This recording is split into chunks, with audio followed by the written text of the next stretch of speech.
देखिए सरकार, देखिए साहब, देखिए जनता जनार्दन और देखिए हमारे महान देश भारत के जनता जनार्दन, नेता, मंत्री, आईएएस, आईपीएस, स्टूडेंट, विद्यार्थी, प्राइमरी स्कूल, सरकारी स्कूल, टीपीएस, जिनोबली और बड़े बड़े केंद्रीय स्कूल। सब सुनिए, सब ध्यान से सुनिए। मैं क्यों आज इतना उत्सुक हूँ आपको वो चीज़ बताने के लिए जो चीज़ मुझे बताने का तो मैं प्रयास बहुत पहले किया। अगर गूगल और इंटरनेट नहीं होता तो शायद कोई मीडिया और पत्रकार अब तक हमारी बात को पहुंचा ही नहीं पाता। फिर भी सुनते हैं उस विषय को जिस विषय में हमारी गर्भांकित होता है। और आज भी जब वो गाना सुनते हैं ना कि रहने वाला हूँ भारत की, भारत की बात बताता है, तो फिर से वो प्रेरित और वो प्रेरणा, भले कई साल कई वर्षों तक हमारा देश गुलाम क्यों ना रहा, लेकिन फिर भी गुलाम रहा तो रहा। हम तो वो गुलाम नहीं रहा। कोई ये नहीं कह सकता कि हमारा देश गुलाम था और हमारा देश दास, लेकिन बातों में देखना होगा छलिया हुआ है, छल हुआ, ये मैं बात मानता हूँ। नालंदा विश्वविद्यालय अन्य सभी बातों को भी मैं मानता हूँ क्योंकि मैं इतिहास से बड़ा हूँ। जिससे दुनिया में भारत का मान बढ़ेगा। और ना ही मैं गणित संस्थान में शून्य पर कोई शोध और अनुसंधान नहीं किया गया। हम चाहते हैं कि हमें ऐसे विद्वानों के बीच में भारत सरकार रखे, भारतीय पत्रकार रखे या भारतीय विद्वान रखे, ऐसे विद्वानों के बीच में उपस्थित करे जहाँ की मैं अपनी प्रतिभा को पूर्ण रूप से सत्यापन कर सैद्धांतिक रूपों से स्थापित कर सके। शून्य का आविष्कार गणित के इतिहास में एक महान खोज मानी जाती है। करीब 1300 साल पहले आर्यभट्ट ने शून्य का खोज किया था। अब आर्यभट्ट समेत तमाम गणितज्ञों के सिद्धांत को धनबाद के शून्य राजअंक चुनौती दे रही है। देखने वाली बात होगी कि उनकी चुनौती को वर्तमान गणितज्ञ कितनी गंभीरता से लेते हैं। आप लोगों ने जो दिया, अगर चीजों पर शोध किया है, शोध सही है, तब तो बहुत एडवांस बात है, बहुत एडवांस बात है, उसको तो बहुत आगे जाएगा। लेकिन बातों में देखना होगा कि जो उसके दिमाग में है वो सही है या गलत। शून्य राजअंक का दावा है कि अगर उसे सरकारी मदद मिले तो वो शून्य की तमाम पहेली को सॉल्व कर देगा, जिससे दुनिया में भारत का मान बढ़ेगा। लेकिन एकाकी भारत का रहने वाला, भारत का बच्चा, भारत का विद्यार्थी, भारत का शोधार्थी, भारत का नागरिक, भारत का कुछ भी, भारत का सर्वश्रेष्ठ, भारत का तुच्छ से तुच्छ, ये कहना चाहता हूँ कि समय का खेल गणित के खेल से भिन्न नहीं, समानताओं में चलती है। जीव जंतु मृत्यु, जन्म, प्रजनन, उत्पन्न, उत्पत्ति, भूख इत्यादि विलास सदियों के लिए श्रेष्ठ है, परंतु ये 84 लाख में एक है, वो मानव, देवी देवता, एक नहीं अनेक हो सकता है, ये हमारी यहाँ ज्ञान की फॉल्ट है।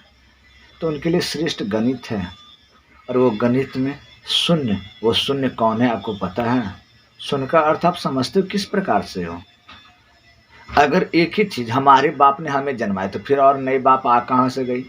तो ऐसी कोई बात नहीं कि आर्यभट्ट ने दे दिया तो ब्रह्मगुप्त ने क्यों दिया, ब्रह्मगुप्त ने दे दिया तो सुनगुप्त क्यों आए, सुनगुप्त ने दे दिया तो फिर वो भास्कर जी क्यों आए, भास्कर जी दे दिए तो भास्कर द्वितीय क्यों आ गए, भास्कर द्वितीय दे दिए।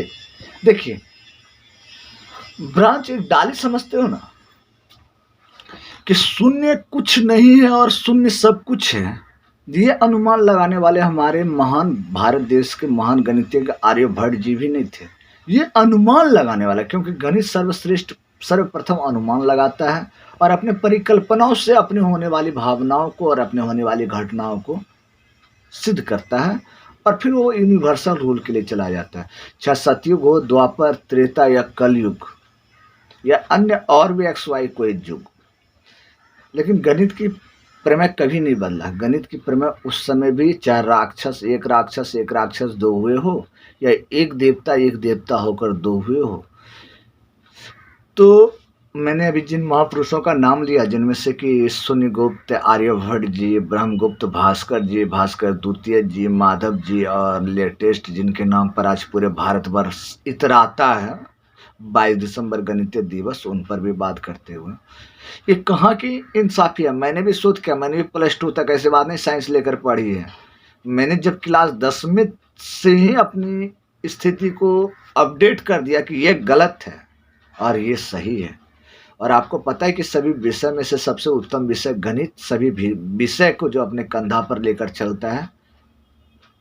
यहाँ तक कि संस्कृत भाषा जो देवनागरी लिपि में लिखी गई है, आप उस भाषा के जनक से और जननी से जाकर पूछो, वो भी बताएगी कि हमारा अस्तित्व तो गणित है।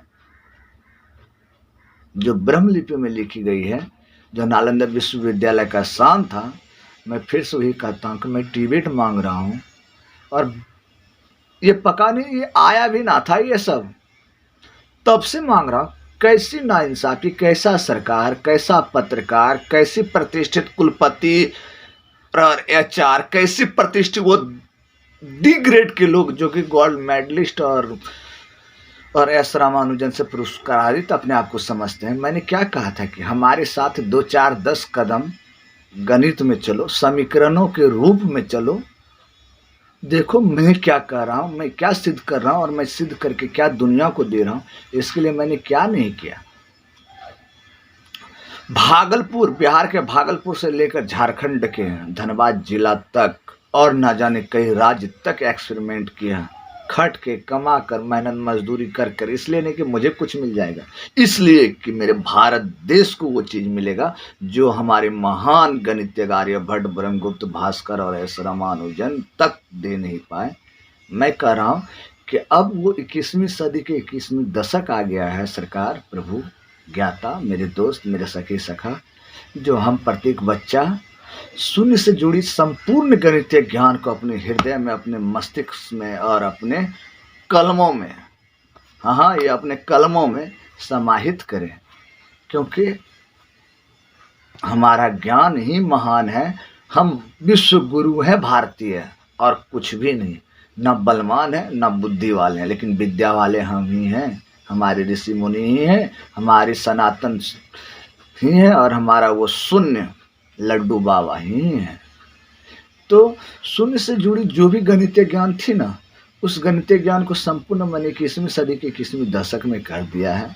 अब सिर्फ मुझे पिछले 20-21 साल से विधायक जी, सांसद जी, कुलपति जी, एचआर जी, एचआरडी जी, गणित के मुखिया जी, गणित के माए जी, गणित के बाप जी, गणित के बेटा बेटी, नाती पोता जी, सबको मैंने परिक्रमा किया। यहाँ तक कि न्याय व्यवस्था, रांची सर्वोच्च न्यायालय को भी 2848 केस नंबर के साथ उपस्थित हुआ। प्रभु, सिर्फ यही कहने के लिए ना कि मेरी जीवन धन्य हो जाएगी।